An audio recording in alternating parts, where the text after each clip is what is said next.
Hello प्यारे बच्चों, स्वागत है आप सभी को जीनियस ऑनलाइन क्लास में। आज हम आपको साइंस के बहुत सारे महत्वपूर्ण ऑब्जेक्टिव कराने जा रहे हैं, जो कि एग्जाम के दृष्टिकोण से बहुत ही महत्वपूर्ण है। तो आप सभी इस वीडियो को अंत तक देखें और इस वीडियो को लाइक एंड चैनल को सब्सक्राइब जरूर कर लें। तो देखिए, सबसे पहला क्वेश्चन दिया गया है कि लेंस की केंद्रीय बिंदु को क्या कहते हैं। तो लेंस की केंद्रीय बिंदु को जो है कहते हैं प्रकाशीय केंद्र। याद रखिएगा, लेंस के केंद्रीय बिंदु को क्या बोलते हैं? प्रकाशीय केंद्र कहते हैं। इसका जवाब जो हो जाएगा ऑप्शन बी सही हो जाएगा। नेक्स्ट क्वेश्चन है कि वाहन के साइड मिरर, वाहन यानी गाड़ी के साइड मिरर में किस दर्पण का प्रयोग किया जाता है? तो इसका सही जवाब ऑप्शन बी उत्तल दर्पण हो जाएगा। गाड़ी के साइड जो लगा रहता है मिरर, वह जो है उत्तल दर्पण, उसमें प्रयोग किया जाता है। अगला क्वेश्चन है 3 नंबर क्वेश्चन कि किसे रासायनिक दूत कहा जाता है? तो आपको पता होगा कि हार्मोन को रासायनिक दूत कहा जाता है। अगला क्वेश्चन है कि किस दृष्टि दोष के निवारण के लिए अवतल लेंस का प्रयोग किया जाता है? तो अवतल लेंस का प्रयोग निकट दृष्टि दोष को दूर करने के लिए किया जाता है। तो याद रखिएगा, अवतल में अगर 4 अक्षर का अगर अवतल लेंस है तो उसका जो हो जाएगा 3 अक्षर का दोष हो जाएगा। यदि उत्तल में 3 अक्षर का है उत्तल, तो इसके लिए 2 अक्षर का दोष हो जाएगा, यानी कि दीर्घ दृष्टि दोष हो जाएगा। नेक्स्ट क्वेश्चन है, या दूरदृष्टि दोष उसी को कहते हैं। नेक्स्ट क्वेश्चन है कि एक विद्युत यूनिट बराबर होता है, एक विद्युत यूनिट किसके बराबर होता है? तो एक विद्युत यूनिट जो है 1 किलोवाट घंटा के बराबर होता है, 1 किलोवाट घंटा के बराबर होता है। अगला क्वेश्चन है 6 नंबर की बायोगैस का उत्पाद होता है। तो याद रखिएगा, बायोगैस का उत्पाद गोबर से होता है, यानी ऑप्शन ए इसका सही जवाब हो जाएगा। नेक्स्ट 7 नंबर क्वेश्चन है कि किसी लेंस द्वारा उत्पन्न आवर्धन का एसआई मात्रक क्या है? तो किसी लेंस द्वारा उत्पन्न आवर्धन का एसआई मात्रक नहीं होता है, वह जो होता है वह मात्रक विहीन होता है, यानी ऑप्शन डी इसका सही जवाब हो जाएगा। नेक्स्ट क्वेश्चन है कि उत्तल लेंस की क्षमता होती है। तो याद रखिएगा, उत्तल लेंस की क्षमता धनात्मक होती है और अवतल लेंस की क्षमता ऋणात्मक होती है। तो इसका सही जवाब ऑप्शन बी धनात्मक हो जाएगी। अगला 9 नंबर क्वेश्चन है कि निम्न में से कौन सही है? तो याद रखिएगा, इसमें जो बी नंबर ऑप्शन है वो सही है, क्योंकि यह धोवन सोडा का सूत्र है Na2CO3 into 10H2O। Next question 10 number की ओर हम बढ़ते हैं। 10 नंबर क्वेश्चन है कि लोहे से जिंक के लेपित करने की क्रिया को क्या कहते हैं? लोहे से अगर जिंक के लेपित करने की क्रिया को हम क्या कहेंगे? गैल्वेनीकरण कहेंगे, यानी ऑप्शन बी इसका सही जवाब हो जाएगा। 12 नंबर क्वेश्चन है कि अक्रिय तत्व कौन है? अक्रिय तत्व देखिए, हीलियम जो है वो अक्रिय तत्व है। हीलियम क्या है? अक्रिय तत्व है। नेक्स्ट क्वेश्चन है कि काल्पनिक प्रतिबिंब होता है। तो याद रखिए, काल्पनिक प्रतिबिंब हमेशा सीधा होता है, यानी ऑप्शन ए इसका सही जवाब हो जाएगा। अगला क्वेश्चन है कि 1 माइक्रो एम्पियर विद्युत धारा निम्नलिखित में से कौन सी है? तो माइक्रो मतलब 10 के पावर -6, माइक्रो मतलब 10 के पावर -6 और एम्पियर है तो ए लग जाएगा, यानी 10 के पावर -6 ए कहाँ दिया है? ऑप्शन सी दिया गया है, इसका ऑप्शन सी सही जवाब हो जाएगा। 15 नंबर क्वेश्चन है कि मीथेन में कितने सहसंयोजक बंधन है? तो मीथेन में 4 सहसंयोजक बंधन है। तो CH4 जो होता है, इसमें कितना सहसंयोजक बंधन हो जाएगा? 4 सहसंयोजक बंधन हो जाएगा। अगला 16 नंबर क्वेश्चन है कि आधुनिक आवर्त सारणी में तत्वों का वर्गीकरण का आधार क्या है? अगर आधुनिक आवर्त सारणी पूछ रहा है तो उसका सही जवाब हो जाएगा परमाणु संख्या के आधार पर आधुनिक आवर्त सारणी को तत्वों में वर्गीकरण किया गया है। नेक्स्ट क्वेश्चन है कि दो तंत्रिका कोशिका के मध्य खाली स्थान को क्या कहते हैं? ये भी वेरी इंपॉर्टेंट क्वेश्चन है। तो याद रखिएगा, दो तंत्रिका कोशिका के मध्य खाली स्थान को सिनेप्स कहते हैं। इसे ही हम कहते हैं सिनेप्टिक दरार, सिनेप्टिक दरार को ही सिनेप्स कहते हैं। अगला जो क्वेश्चन 18 नंबर कि धारा मापने में किसका उपयोग होता है? तो धारा मापने में एमीटर का उपयोग होता है, यानी ऑप्शन ए इसका सही जवाब हो जाएगा। अगला है अपघटक का उदाहरण है। याद रखिएगा, अपघटक का उदाहरण क्या हो जाएगा? कवक जो है एक अपघटक है। कवक क्या है? कवक अपघटक है। अगला है 20 नंबर क्वेश्चन कि विद्युत धारा उत्पन्न करने की युक्ति को क्या कहते हैं? जो विद्युत धारा को उत्पन्न करता है उस युक्ति को हम जनित्र कहते हैं, यानी जनरेटर कहते हैं, यानी ऑप्शन ए इसका सही जवाब हो जाएगा। 21 नंबर क्वेश्चन है कि सक्रियता श्रेणी में सबसे अधिक क्रियाशील धातु कौन है? तो आपको पता होगा, सक्रियता जब श्रेणी पढ़ते हैं तो उसमें जो है यहाँ ऑप्शन के हिसाब से Na जो है सोडियम, वो सबसे क्रियाशील धातु है। 22 नंबर क्वेश्चन है 1 पिकोमीटर बराबर होता है, आप 9th क्लास में भी पढ़े होंगे कि 10 के घात वाला। तो इसमें दिया है पिकोमीटर, तो याद रखिएगा पिको मतलब होता है 10 के पावर -12 और मीटर दिया है तो m लगा दीजिए, यानी 10 के पावर -12 मीटर, यानी ऑप्शन ए इसका सही जवाब हो जाएगा। 23 नंबर क्वेश्चन है कि निम्नलिखित में से कौन नर युग्मक है? याद रखिएगा, ये शुक्राणु जो है ये नर युग्मक है, लेकिन अंडाणु, फैलोपियन नलिका, योनि ये सब क्या है? मादा जनन के भाग हैं, तो इसलिए जो हो जाएगा इसका सही जवाब शुक्राणु हो जाएगा। शुक्राणु क्या है? नर युग्मक है। 24 नंबर क्वेश्चन है कि जिबरेलिन है, जिबरेलिन क्या है? एक हार्मोन है। जिबरेलिन क्या है? एक हार्मोन है, पादप हार्मोन। 25 नंबर क्वेश्चन है कि पत्तियों का मुरझाना किस हार्मोन के कारण होता है? पत्तियों का मुरझाना जो हो अब्सेसिक अम्ल के कारण होता है। अब्सेसिक अम्ल के कारण ही क्या होता है? पत्तियां जो है मुरझा जाता है। 26 नंबर क्वेश्चन है कि अलैंगिक जनन मुकुलन द्वारा होता है। तो देखिए इस चारों ऑप्शन में किसमें मुकुलन द्वारा अलैंगिक जनन होता है? अमीबा में द्विखंडन होता है, प्लाज्मोडियम में बहुखंडन होता है। तो लेकिन यहाँ ईस्ट जो है, ईस्ट और हाइड्रा याद रखिएगा, ईस्ट में जो है यह मुकुलन होगा, यानी ऑप्शन बी इसका सही जवाब हो जाएगा। 27 नंबर क्वेश्चन है वेरी इंपॉर्टेंट क्वेश्चन कि हजामत के लिए किस दर्पण का प्रयोग होता है? यानी दाढ़ी बनाने में जो है किस दर्पण का प्रयोग होता है? तो अवतल दर्पण का। वेरी इंपॉर्टेंट क्वेश्चन है, यानी कि अवतल दर्पण का उपयोग हजामत बनाने में होता है। 28 नंबर क्वेश्चन है कि घरों में विद्युत से दुर्घटना किसके कारण होती है? तो घरों में जो है विद्युत से दुर्घटना ज़्यादातर शॉर्ट सर्किट के कारण होती है, यानी ऑप्शन बी इसका सही जवाब हो जाएगा। 29 नंबर क्वेश्चन है कि आंख व्यवहार होता है, आंख व्यवहार होता है वो उत्तल लेंस की तरह होता है। 30 नंबर क्वेश्चन है कि किसी भी अम्लीय विलयन का पीएच होता है, याद रखिएगा अम्ल जो है, अम्ल का पीएच मान जो होता है वो 7 से कम होता है, और क्षार का पीएच मान सब 7 से अधिक होता है। तो अम्ल का पीएच मान क्या हो जाएगा? 7 से कम, इसका सही जवाब सी हो जाएगा। और 7 के बराबर किसका होता है? जो उदासीन होता है उसका क्या होता है? 7 के बराबर होता है, जैसे पानी हो गया। और 7 से कम जो होगा वो होगा अम्ल का, 7 से अधिक होगा क्षार का। 31 नंबर क्वेश्चन है कि एक अणुसूत्र परंतु विभिन्न संरचना सूत्र वाले यौगिक क्या कहलाते हैं? याद रखिएगा अणुसूत्र एक होंगे लेकिन विभिन्न प्रकार क्या होंगे? संरचना सूत्र होंगे, तो इसका जो सही जवाब हो जाएगा उसे समावयवी बोलते हैं, यानी ऑप्शन सी। 32 नंबर क्वेश्चन है एक एंगस्ट्रोम का मान होता है, एक एंगस्ट्रोम याद रखेंगे, एंगस्ट्रोम, एक एंगस्ट्रोम बराबर होता है 10 के पावर माइनस 10 मीटर में, 10 के power minus 10 metre. Option A जो हो जाएगा इसका सही जवाब हो जाएगा। 33 नंबर क्वेश्चन है कि श्वेत रंग कितने रंगों के मेल से बनता है? तो श्वेत रंग 7 रंगों के मेल से बनता है। फ्लोरीन अपरूप है, फ्लोरीन, फ्लोरीन यहाँ फ्लोरीन अपरूप है किसका? फ्लोरीन जो है वह कार्बन का अपरूप है। मैग्नीशियम पाया जाता है, तो मैग्नीशियम क्लोरोफिल में पाया जाता है, तो कहेगा क्लोरोफिल में कौन सा तत्व पाया जाता है? Mg यानी मैग्नीशियम पाया जाता है। 36 नंबर क्वेश्चन है कि उभयलिंगी जीव कौन है? उभयलिंगी जीव जो है केचुआ है, जिसको अपना जो ठेठ भाषा में बोलते हैं उसको जोकटी कहते हैं, यानी कि इसका सही जवाब जो हो जाएगा केचुआ हो जाएगा। 37 नंबर क्वेश्चन है कि वृक्क की संरचनात्मक एवं क्रियात्मक इकाई को क्या कहते हैं? तो उसको नेफ्रॉन कहते हैं। नेफ्रॉन को वृक्क की संरचनात्मक एवं कार्यात्मक इकाई कहते हैं। अगला जो क्वेश्चन है वो है कि आवर्त सारणी के उदग्र भाग, उदग्र स्तंभ को क्या कहा जाता है? याद रखिए उदग्र स्तंभ को अब वर्ग कहा जाता है। क्या कहा जाता है? वर्ग कहा जाता है। तो ये भी इंपॉर्टेंट क्वेश्चन है। 39 नंबर क्वेश्चन है कि पौधों में लैंगिक जनन होता है, तो पौधों में लैंगिक जनन किस में होता है? फूल में होता है, यानी ऑप्शन बी इसका सही जवाब हो जाएगा। 40 नंबर क्वेश्चन है कि आमीटर के वो विद्युत परिपथ में कैसे जोड़ता है? आमीटर को विद्युत परिपथ में जो है वह श्रेणी क्रम में जोड़ा जाता है, ऑप्शन ए इसका सही जवाब हो जाएगा। 41 नंबर क्वेश्चन है कि कार्बन हाइड्रोजन के संयोग कर बनता है, हाइड्रोजन प्लस कार्बन तब बनता है हाइड्रोकार्बन। आप 11th क्लास में जाइएगा, 12th क्लास में तो हाइड्रोकार्बन आपको पढ़ना पड़ेगा, 11th में ही है। अगला क्वेश्चन है कि आवर्त सारणी के प्रथम वर्ग के सदस्य कौन होते हैं? तो आवर्त सारणी के प्रथम वर्ग के सदस्य जो होते हैं वे क्षारीय धातु होते हैं, ऑप्शन बी इसका सही जवाब हो जाएगा। स्वपोषी पोषण के लिए आवश्यक है, स्वपोषी पोषण के लिए आवश्यक कार्बन डाइऑक्साइड है, क्लोरोफिल और सूर्य का प्रकाश, यानी इनमें से सभी, यानी ऑप्शन डी इसके सही जवाब हो जाएगा। स्वपोषी पोषण प्रकाश संश्लेषण के द्वारा ही क्या करता है? अपना भोजन को तैयार करता है, जैसे हरे पेड़ पौधे में। 44 नंबर क्वेश्चन है खुला परिसंचरण तंत्र किसमें पाया जाता है? तो याद रखिएगा खुला परिसंचरण तंत्र जो है वह कॉकरोच में पाया जाता है, इसका सही जवाब बी हो जाएगा। 45 नंबर क्वेश्चन है कि निम्नलिखित प्रकाश में रंगों में से किस रंग का अपवर्तनांक अधिक होता है? अपवर्तनांक जो होता है सबसे अधिक बैंगनी का होता है, ऑप्शन डी इसका सही जवाब। 46 नंबर क्वेश्चन है कि सामान्य अनुशीतलन रक्तदाब होता है वो होता है 80 mm, ऑप्शन ए इसका सही जवाब हो जाएगा। 47 नंबर क्वेश्चन है कि विभक्त वलय का उपयोग किस उपकरण में होता है? तो विद्युत मोटर में उसका उपयोग होता है। 48 नंबर क्वेश्चन है कि मानव रक्त में उपस्थित यूरिया को सामान्य मात्रा होती है, यानी मानव रक्त में जो है उपस्थित यूरिया जो है वह सामान्य मात्रा में कितना होती है? यानी कि वो होती है 20 mg, 20 mg।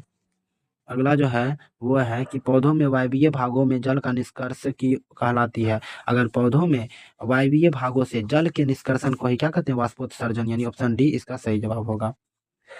50 नंबर क्वेश्चन है कि कौन सी क्रिया सभी जीव के लिए अनिवार्य है? कौन सी क्रिया सभी जीव के लिए अनिवार्य है? तो श्वसन जो है सभी जीव के लिए अनिवार्य है। दही में, देखिए क्वेश्चन है दही के जमने में निम्नलिखित में से कौन सी क्रिया होती है? अगर दही जम रहा है तो वह किण्वन के कारण हो रहा है, यानी ऑप्शन सी इसका सही जवाब हो जाएगा। अगला जो है वह है पौधों में गैस का निष्कासन के लिए किस क्रिया का उपयोग होता है, तो विसरण का। याद रखिए पौधों में अगर गैस का निष्कासन हो रहा है तो वह किसके द्वारा होता है, विसरण के द्वारा होता है। 53 नंबर क्वेश्चन है कि अमलगम एक मिश्र धातु है। अमलगम जो है वह एक मिश्र धातु है, वह जिसमें एक धातु हमेशा रहता है, वह कौन सा धातु है, पारा जो है हमेशा रहता है, पारा जो है वह हमेशा।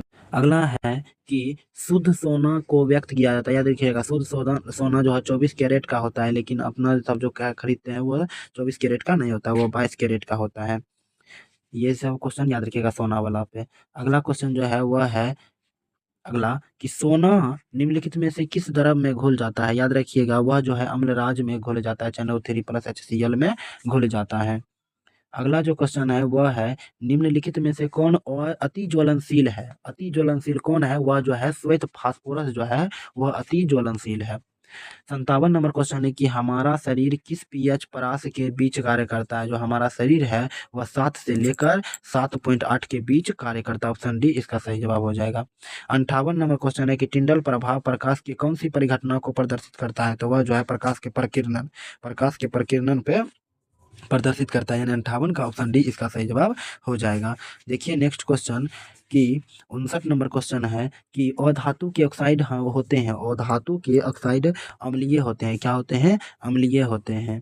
60 नंबर क्वेश्चन है कि प्राकृतिक रबर बहुलक है। प्राकृतिक रबर जो है वह आइसोप्रीन का बहुलक है, तो आइसोप्रीन का बहुलक क्या हो जाएगा, वो हो जाएगा प्राकृतिक रबर। 61 नंबर क्वेश्चन है कि निम्नलिखित में से ओम के नियम को परिभाषित करने के किसका मान अचर रहता है, यानी कि ओम के नियम को परिभाषित करने के लिए किस का मान अचर होता है, तो वह ताप का मान जो होता है वह अचर होता है। 62 नंबर क्वेश्चन है कि लार में निम्नलिखित में से कौन सा एंजाइम पाए जाते हैं, तो याद रखिएगा लार में जो है टाइलिन नामक एंजाइम पाया जाता है जो कि कार्बोहाइड्रेट को पचाने में काम। 63 नंबर क्वेश्चन है कि भोजन का पूर्ण पाचन कहाँ होता है, तो भोजन का पूर्ण पाचन जो होता है वह छोटी आंत में होता है। याद रखिएगा छोटी आंत में क्या होता है, भोजन का पूर्ण रूप से पाचन हो जाता है। और जो है छोटी आंत लंबाई में सबसे बड़ी होती है, बड़ी आंत से भी बड़ी होती है छोटी आंत की लंबाई। 64 नंबर क्वेश्चन है वह है मनुष्य के मस्तिष्क को कितने भागों में बांटा गया, तो आपको पता होगा मनुष्य के मस्तिष्क को 3 भागों में बांटा गया है।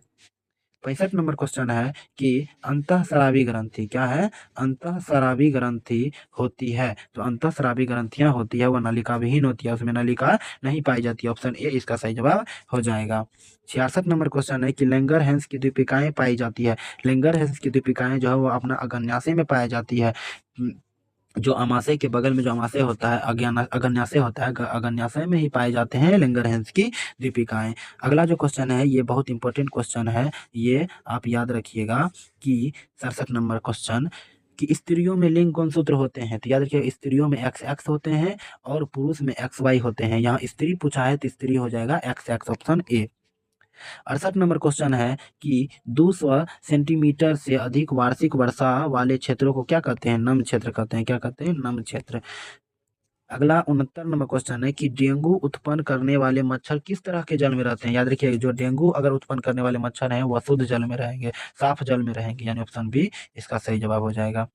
70 नंबर क्वेश्चन है कि किसमें बाह्य निषेचन होता है। याद रखिएगा मेढक में बाह्य निषेचन होता है, ऑप्शन सी मेढक में क्या होता है, बाह्य निषेचन होता है शरीर के बाहर। अगला क्वेश्चन है कि निम्नलिखित में से कौन सा उत्तल दर्पण की फोकस दूरी है जिसकी वक्रता त्रिज्या 32 सेंटीमीटर है। तो याद रखिएगा अगर वक्रता त्रिज्या यानी आर का मान 32 सेंटीमीटर दिया गया है, एफ बराबर पूछता है तो एफ बराबर होता है R/2। आर का मान है 32 और बटा में 2 करेंगे तो काट के कितना आएगा, 16 आएगा, और प्लस उत्तल दर्पण है तो प्लस को दर्शाता है यानी धनात्मक को, यानी प्लस में 16 सेंटीमीटर हो जाएगा, ऑप्शन सी इसका सही जवाब। अगला जो क्वेश्चन है 72 नंबर क्वेश्चन है कि ऑक्जेलिक अम्ल का प्राकृतिक स्रोत किसे माना जाता है, तो ऑक्जेलिक अम्ल का हो जाएगा टमाटर। अम्ल से भी बहुत सारे क्वेश्चन पूछते हैं, आप सभी याद रखिएगा। जैसे हो जाएगा कि नींबू और संतरा में कौन सा अम्ल पाया जाता है, तो हो जाएगा साइट्रिक अम्ल। अगर पूछ देगा चाय में तो टैनिक अम्ल, दही में तो लैक्टिक अम्ल।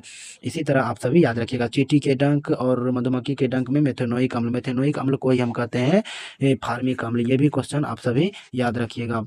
फार्मिक अम्ल। अगला जो क्वेश्चन है वह है पीतल रहता है, पीतल में रहता है, पीतल किससे बना रहता है? Cu प्लस Zn, Cu मतलब कॉपर और जिंक से बना रहता है पीतल।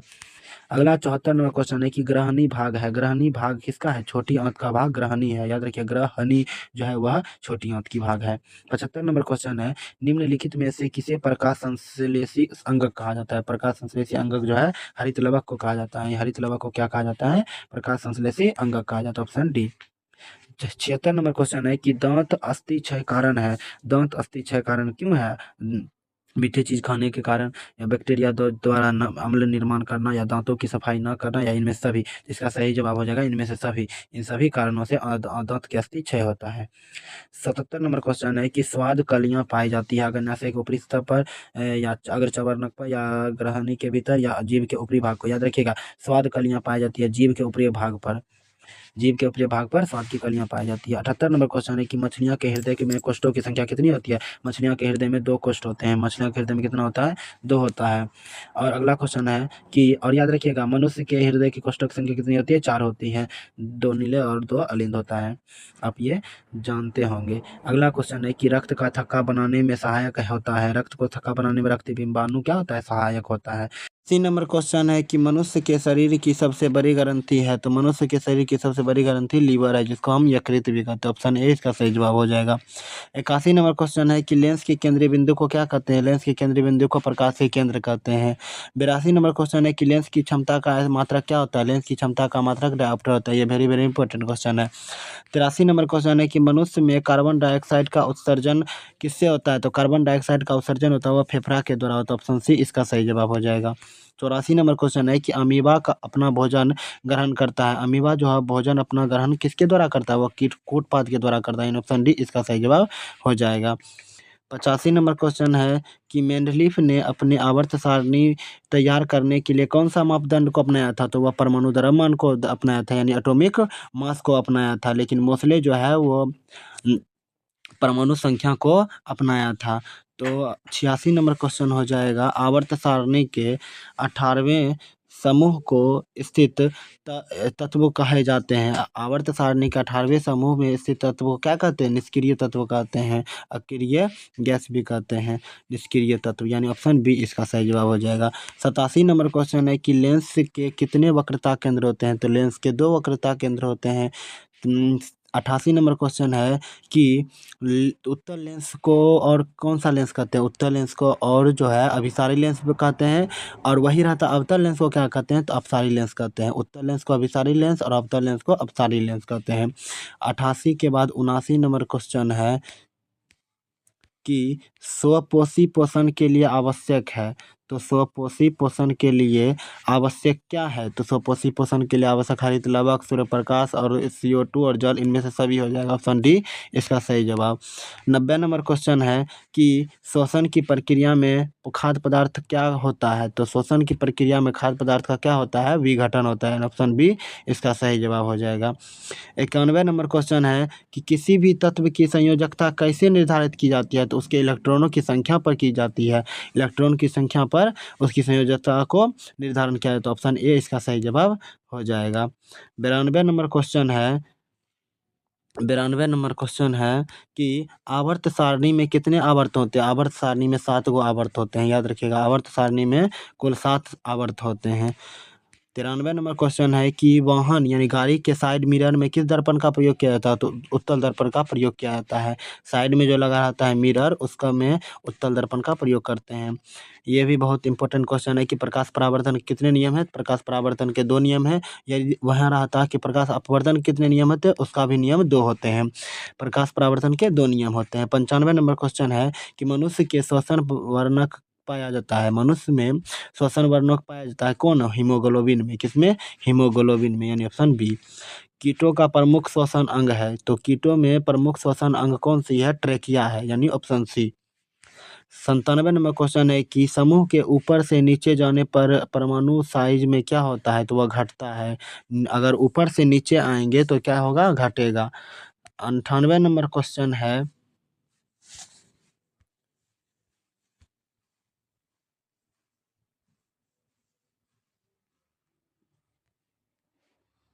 98 नंबर क्वेश्चन है कि ओजोन के एक अणु में ऑक्सीजन की परमाणु संख्या कितनी होती है? याद रखिए ओजोन का सूत्र होता है O3, यानी ऑक्सीजन की कितनी परमाणु संख्या है? तो 3 है, यानी ऑप्शन सी इसका सही जवाब हो जाएगा। 99 नंबर क्वेश्चन है कि किसी लेंस द्वारा उत्पन्न आवर्धन का ऐसा मात्रा क्या होता है? वो मात्रक विहीन होता है। ये वेरी वेरी इंपॉर्टेंट क्वेश्चन है। अगला क्वेश्चन है कि प्रकाश की किन रंगों को प्रकीर्णन सबसे कम होता है? तो लाल रंग का प्रकीर्णन सबसे कम होता है। वही कहता है किस रंग का प्रकीर्णन सबसे अधिक होता है? तो बैंगनी रंग का प्रकीर्णन सबसे अधिक होता है। अगर कम पूछा है तो हो जाएगा लाल रंग। तरंगदैर्घ्य में सबसे ज्यादा लाल होता है, तरंगदैर्घ्य में सबसे कम बैंगनी हो जाता है, ये भी याद रखिएगा। 101 नंबर क्वेश्चन दिया गया है कि पादप अपशिष्ट संचित रहते हैं। पादप अपशिष्ट संचित रहते हैं पत्तियों, छाल और कोशिका रक्ता में, कोशिकीय रिक्ताओं में, कोशिकीय रिक्तिकाओं में, यानी ऑप्शन डी इसका सही जवाब हो जाएगा, यानी इनमें से सभी। 102 नंबर क्वेश्चन है कि मनुष्य में उत्सर्जी अंग नहीं है। मनुष्य में कौन उत्सर्जी अंग नहीं है? तो फेफड़ा है, यकृत है, वृक्क है, लेकिन अग्न्याशय नहीं, ऑप्शन सी इसका सही जवाब हो जाएगा। 103 नंबर क्वेश्चन है कि आवर्त सारणी के उदग्र स्तंभ को क्या कहा जाता है? उदग्र रहेगा तो उसको वर्ग कहेंगे। वायुमंडल में CO2 की मात्रा कितनी होती है? याद रखिए 0.003% होती है, 0.003% या 0.03% याद रखिएगा। अगला क्वेश्चन है कि इंद्रधनुष के भीतरी हिस्सा किस रंग का होता है? तो भीतरी हिस्सा जो है बैंगनी रंग का होता है, ऑप्शन बी। अगला क्वेश्चन है कि चंद्रमा को देखने पर दिखाई देता है, यानी अगर हम अंतरिक्ष से चंद्रमा को देखते हैं तो वह काला दिखाई देता है, यानी ऑप्शन सी इसका सही जवाब हो जाएगा। ATP में फॉस्फेट की संख्या कितनी होती है? तो 3 होती है। वृक्क की संरचनात्मक एवं कार्यात्मक, वृक्क की संरचनात्मक एवं कार्यात्मक इकाई को क्या कहते हैं? नेफ्रॉन कहते हैं। ये भी डबल बार क्वेश्चन पूछा गया है। अगला क्वेश्चन है हाइड्रोकार्बन कौन है? याद रखिएगा हाइड्रोकार्बन में जिसमें हाइड्रोजन और कार्बन दोनों होना चाहिए। हाइड्रोजन है लेकिन कार्बन नहीं है, ये नहीं होगा। कार्बन है लेकिन हाइड्रोजन नहीं है, ये भी नहीं होगा। हाइड्रोजन है लेकिन कार्बन नहीं है, ये भी नहीं होगा। लेकिन देखिए इसमें हाइड्रोजन और कार्बन दोनों है, यानी हाइड्रोकार्बन, ऑप्शन बी इसका सही जवाब हो जाएगा। 110 नंबर क्वेश्चन है कि मीथेन में मुख्य अवयव कौन है? मीथेन के लिए मुख्य अवयव कौन है? जैव गैस है। अगला क्वेश्चन है 111 नंबर क्वेश्चन कि एक प्रिज्म की सतहों में घिरा रहता है। एक प्रिज्म कितनी सतहों से घिरा रहता है? तो ये एक प्रिज्म जो है वह 5 सतहों से घिरा रहता है। 112 नंबर क्वेश्चन है कि नेत्र लेंस की फोकस दूरी कम हो जाने पर कौन सा दृष्टि दोष उत्पन्न होता है? अगर नेत्र लेंस की फोकस दूरी कम हो जाएगी तो निकट दृष्टि दोष उत्पन्न हो जाएगी। अगला क्वेश्चन है कि मानव हृदय में कितने कोष्ठक होते हैं? बोले थे मानव हृदय में 4 कोष्ठक होते हैं। अगला 114 नंबर क्वेश्चन, फूल में नर जनन अंग को क्या कहते हैं? नर प्रजनन अंग को पुंकेसर कहते हैं, याद रखिएगा। अगला क्वेश्चन है कि पीतल क्या है? पीतल एक मिश्र धातु है। 116 नंबर क्वेश्चन 116 नंबर क्वेश्चन ये है कि शुद्ध सोना को व्यक्त किया जाता है, तो आपको पता होगा 24 कैरेट से। अगला 117 नंबर क्वेश्चन कि मानव नेत्र में प्रकाश किस रास्ते से प्रवेश करता है? तो कॉर्निया के रास्ते से प्रवेश करता है। अगला कि एक स्वस्थ आँख की दूरी बिंदु होती है। देखिए एक स्वस्थ आँख की दूरी बिंदु पूछेगा तो वह हो जाएगा अनंत। अगर न्यूनतम दूरी पूछेगा तो हो जाएगा 25 सेंटीमीटर। यहाँ दूरी बिंदु पूछा है तो अनंत हो जाएगा। 119 नंबर क्वेश्चन है कि रक्त में आयरन की कमी से होने वाला एक रोग है। देखिए अगर आयरन की कमी से पूछेगा तो इसका सही जवाब हो जाएगा एनीमिया। एनीमिया जो है वो आयरन की कमी से होता है। 120 नंबर क्वेश्चन है कि दो तंत्रिका कोशिकाओं के मध्य खाली स्थान को क्या कहते हैं? तो सिनेप्स कहते हैं। बी नंबर ऑप्शन सही हो जाएगा। 121 नंबर क्वेश्चन है कि धातु के ऑक्साइड समानता होते हैं, तो धातु के ऑक्साइड क्षारीय होते हैं। और अगला क्वेश्चन है कि सल्फाइड अयस्क का सांद्रण किसके द्वारा होता है? वो फेन उत्प्लवन विधि द्वारा होता है। तो फेन प्लवन विधि किसका सांद्रण करता है? वह जो है सल्फाइड अयस्क का सांद्रण करता है। 123 नंबर क्वेश्चन है कि दृश्य प्रकाश 123 नंबर क्वेश्चन है कि दृश्य प्रकाश में किस वर्ग का तरंगदैर्घ्य सबसे अधिक होता है? तो लाल रंग का तरंगदैर्घ्य सबसे अधिक होता है और सबसे कम जो होता है बैंगनी रंग का होता है। 124 नंबर क्वेश्चन है कि प्रतिरोध का ऐसा मात्रक होता है? प्रतिरोध का ऐसा मात्रक ओम होता है। 125 नंबर क्वेश्चन कि ग्वाइटर अथवा पनपता किसके कारण होता है? आयोडीन की कमी से ही ग्वाइटर हो जाता है। जो गाल के नीचे जो होता है यानी गर्दन के ऊपर यहाँ क्या होता है, फूल जाता है यानी ग्वाइटर हो जाता है आयोडीन की कमी से। 126 नंबर क्वेश्चन है कि क्लोरोफिल का वर्णक का रंग होता है। क्लोरोफिल है तो हरा रंग का होता है यानी ऑप्शन ए इसका सही जवाब हो जाएगा। 127 नंबर क्वेश्चन है कि सोना निम्नलिखित में से किस द्रव में घुल जाता है? तो अम्लराज में घुल जाता है। अगला क्वेश्चन, अमलगम एक मिश्र धातु है जिसका जो हमेशा उसमें किसमें क्या पाया जाता है? पारा पाया जाता है। तो अगला क्वेश्चन है कि विभवांतर मापने की यंत्र को क्या कहते हैं? तो वोल्ट मीटर कहते हैं। अगला क्वेश्चन है कि आमीटर का विद्युत परिपथ, आमीटर को विद्युत परिपथ में कैसे जोड़ा जाता है? तो श्रेणी क्रम में जोड़ा जाता है।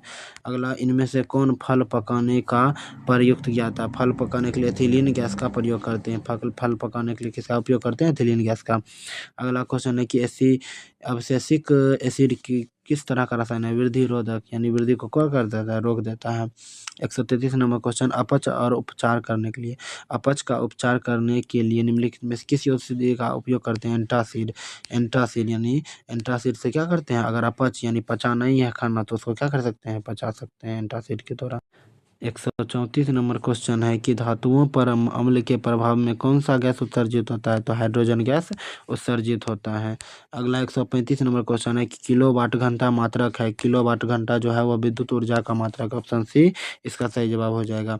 भारत में उत्पादित प्रत्यावर्ती विद्युत धारा की आवृत्ति कितनी होती है? तो 50 हर्ज होती है। कितना होती है? 50 हर्ज। 137 नंबर क्वेश्चन है कि हार्मोन स्रावित होता है। तो हार्मोन स्रावित कैसे होता है? अंतःस्रावी ग्रंथि से स्रावित होता है। हार्मोन किससे स्रावित होता है? अंतःस्रावी ग्रंथि द्वारा। अगला क्वेश्चन है 139 नंबर, किसी उदासीन विलयन का पीएच मान कितना होता है? उदासीन है तो बोले थे 7 होगा, अगर अम्लीय रहता तो 7 से कम होता, अगर क्षारीय होता 7 से अधिक होता। 140 नंबर क्वेश्चन है कि मुंह साफ करने के लिए किस प्रकार का मंजन का व्यवहार करना चाहिए? यानी कि अगर मुंह साफ करना है तो उसमें क्षारीय दंत मंजन, किसका? क्षारीय दंत मंजन का क्या करना चाहिए? उपयोग करना चाहिए। अगला क्वेश्चन है कि अम्ल के ओम का नियम सत्य है। याद रखिएगा, ओम के नियम सत्य है किसके लिए? केवल धात्विक चालकों के लिए, केवल धात्विक चालक के लिए, अर्धचालक के लिए, सभी के लिए। याद रखिए, केवल धात्विक चालक, किसके लिए? केवल धात्विक चालक के लिए। केवल धात्विक चालक के लिए क्या होता है? यह सत्य है यानी ऑप्शन ए इसका सही जवाब हो जाएगा। अगला क्वेश्चन है कि 142, विद्युत धारा द्वारा उत्पन्न करने की युक्ति को क्या कहते हैं? विद्युत धारा तो वह जनित्र कहलाती है। 143 नंबर क्वेश्चन है कि कोशिका विभाजन एवं कोशिका दीर्घन द्वारा तने की वृद्धि में सहायक हार्मोन कौन होता है? वह होता है ऑक्सीन और जिबरेलिन और साइटोकिन, यानी में से सभी इसका सही जवाब हो जाएगा डी नंबर। पौधों में समन्वय होता है। पौधों में समन्वय रासायनिक विधि द्वारा होता है, ऑप्शन ए इसका सही जवाब हो जाएगा। अगला है, इमली में कौन सा अम्ल पाया जाता है? बोले थे इमली में टार्ट्रिक अम्ल पाया जाता है। इमली में कौन सा अम्ल पाया जाता है? टार्ट्रिक अम्ल पाया जाता है। देखिए, ये भी क्वेश्चन हम बताए थे, चींटी के डंक में कौन सा अम्ल पाया जाता है? चींटी के डंक में फार्मिक या मेथेनोइक अम्ल पाया जाता है। फार्मिक अम्ल को ही मेथेनोइक अम्ल कहते हैं, ऑप्शन ए इसका सही जवाब हो जाएगा। 147 नंबर क्वेश्चन है कि विद्युत चुंबक के प्रेरण की खोज किसने किया था? विद्युत चुंबक के प्रेरण की खोज जो है वह फैराडे ने किया था, ऑप्शन ए इसका सही जवाब हो जाएगा। 148 नंबर क्वेश्चन है कि बैटरी में किस प्रकार का धारा प्राप्त होता है? तो बैटरी में दिष्ट धारा। याद रखिएगा, वेरी इंपॉर्टेंट क्वेश्चन, कि बैटरी में दिष्ट धारा उत्पन्न प्राप्त होता है। 149 नंबर क्वेश्चन है कि सबसे छोटी अंतःस्रावी ग्रंथि कौन है? सबसे छोटी जो है वह पिट्यूटरी ग्रंथि। पिट्यूटरी ग्रंथि को ही पीयूष ग्रंथि कहते हैं और पीयूष ग्रंथि को ही हम मास्टर ग्रंथि कहते हैं, ऑप्शन डी जो है इसका सही जवाब हो जाएगा। अगला जो है 150 नंबर क्वेश्चन, वह है अंडोत्सर्ग। क्या है? अंडोत्सर्ग का उत्सर्जन, अंडोत्सर्ग उत्सर्जन का कारण है। अंडोत्सर्ग उत्सर्जन का कारण किसके कारण होता है? वह जो होता है ऑप्शन बी हो जाएगा, यानी LH हो जाएगा। क्या हो जाएगा? LH हो जाएगा।